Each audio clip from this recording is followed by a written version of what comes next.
Hello everybody, Shawn Pila here, and welcome to the Farmstead. We hope you all enjoyed our very first episode as much as we did, because there's more of where that came from and so much more work to do. Today we'll be teaming up with agroforester and expert farmer Eddie Clark as he helps us take on the grass.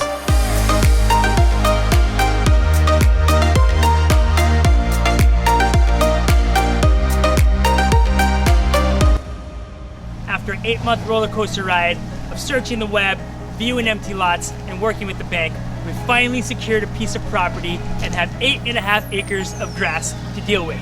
That's why we brought out the big guns.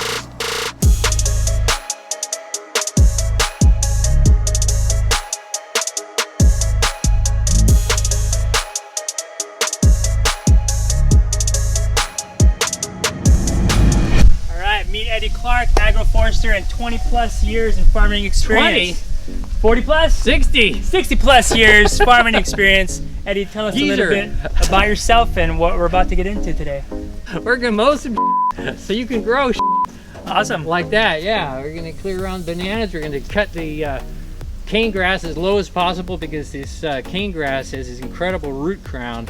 And if you don't just chop the hell out of the top of the root crown, grow right back in a matter of weeks. How fast it recovers is unbelievable. And how is this stuff pretty tough to get through? I heard there's like a lot of fibers and seeds and stuff in well, here. it's cane grass. Okay. If you know the stories of old cane workers. Yeah, the reason why they're all covered with cloth when they're working in the cane field is because it's got these hairs, these like barbs. Oh man. And they get under your clothing and it just itches and stings like hell. You're gonna hear me cussing today. Going like this. Let's get to it. Sounds good, man. Sounds good. We'll let you do your thing. You said this was a 39 horsepower tractor? 38. 38 horsepower tractor. We got a mower attachment. The key is sharpness. Sharpness, sharpness, sharpness. All right, so yeah, we got our homie expert farmer Eddie Clark on site.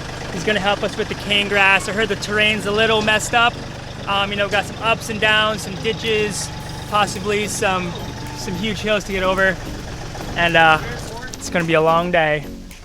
Normally there's skirts, these holes right here. Yeah, like the chain skirts. Chain skirts or rubber skirts or something. I remove those because when you're doing stuff that's heavy, the grass can't get out from underneath. So that means stand at least 200 feet away. Okay, copy that. Really, really dangerous. Because I mean, it'll shoot stones like bullets.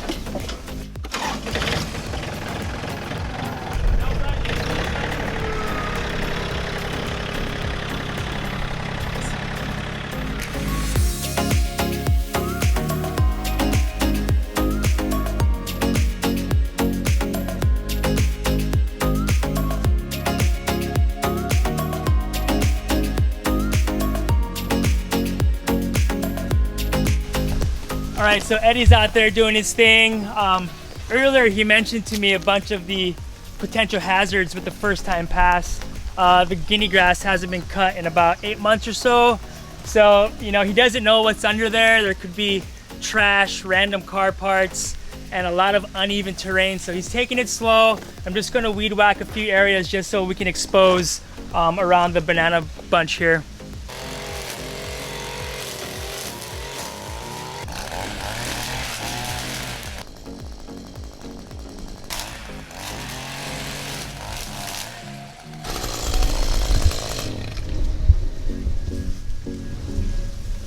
So that's the property line there. It kind of runs parallel with the telephone poles. And we're actually going to use the telephone poles to kind of line up our fence line.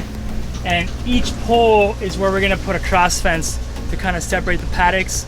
So the top paddock will be from this pole to the next pole. The second paddock will be from the second pole to the third pole, and that's where our citrus orchard will be, and then so forth. So using the telephone poles to kind of as a marker for our cross fencing, I think that's probably the best plan.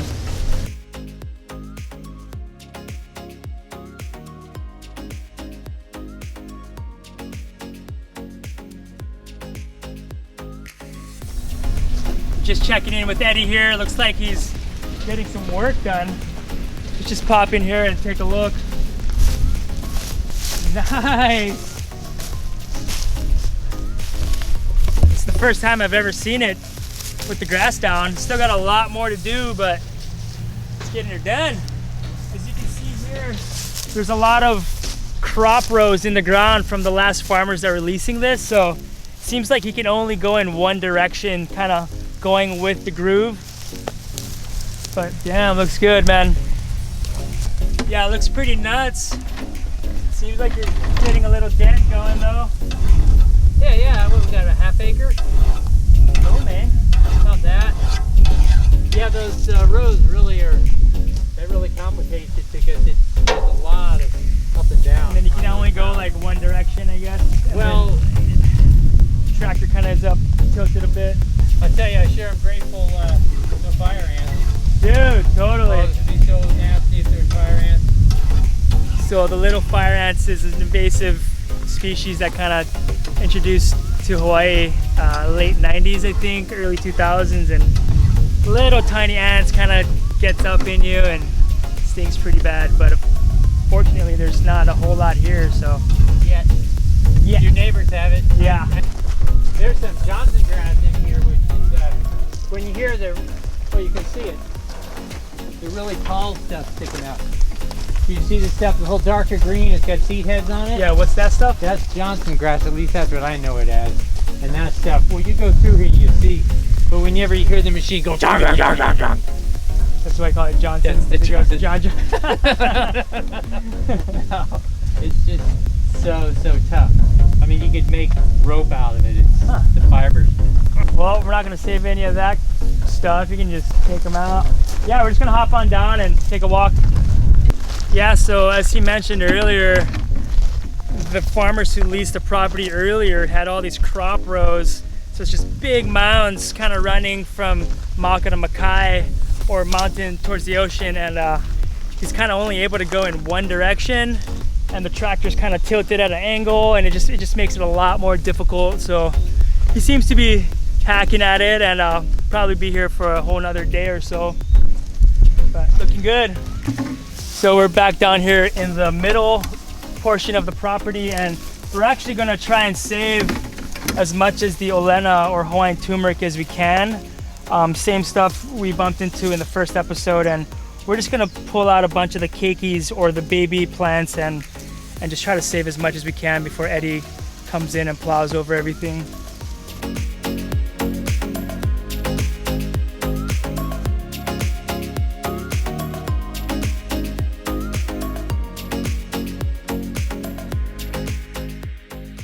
Alright, so we got a little bucket full.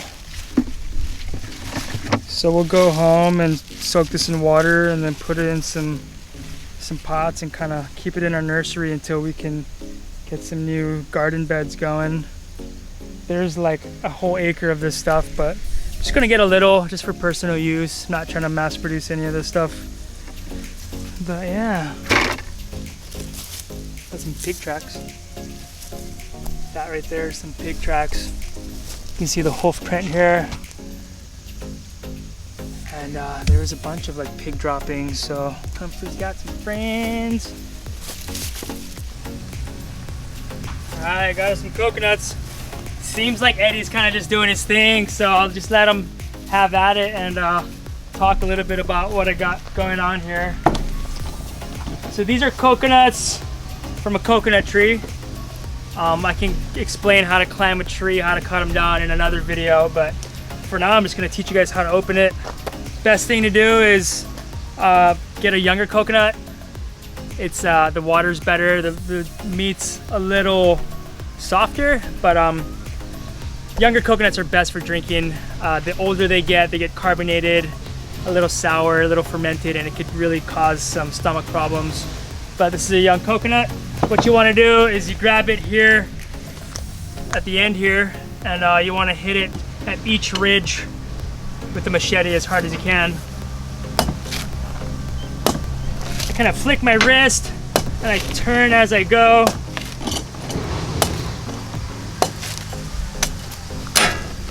Then what I'm going to do is just kind of shave off all the excess coconut husk to expose the seed a little. There we go. So this is the coconut seed. That's kind of what you would see in stores. It's just the nut that they sell. And I'm gonna cut around the edge here.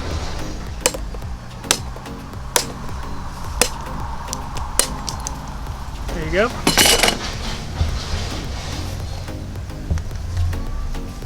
Fresh coconut water.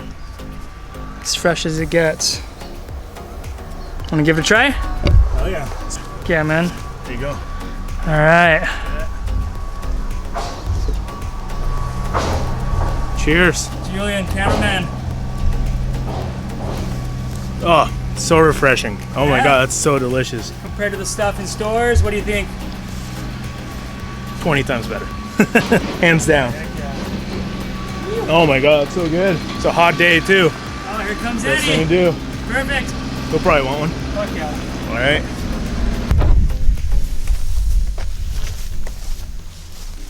Want a drink? Oh yeah. All right. Seafood flay. Kind of going over how to open a coconut for the viewers at home.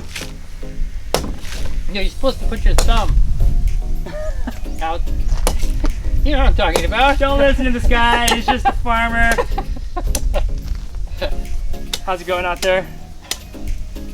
Pretty brutal, or? Well, I can only go Malcolm Mackay. Yeah. There's no way to go across. It just, I'd break my draft link. You notice I got an extra draft link underneath here. Okay, okay. You Because- did break it, or you? No, you no, would? I always have an extra because doing this kind of job with the mower bouncing like crazy, it just break the draft link right off.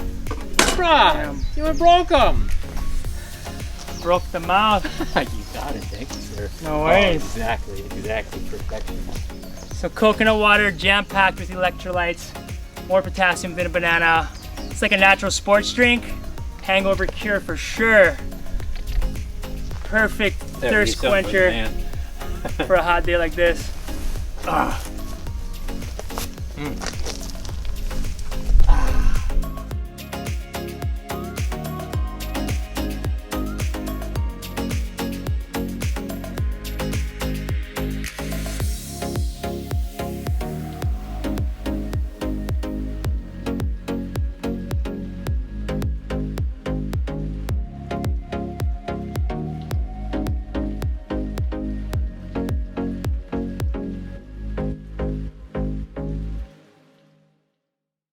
Oh man, we are so stoked to finally start getting some work done. It's the first time we're actually able to see the lay of the land, and I can definitely see the potential. Thank you so much for joining us on episode number 2, and thank you Sir Eddie Clark for taking the time to help us out. Please stay tuned for episode number 3, where we team up with our next guest as they guide us on how to build the fence. Until next time, ahui ho!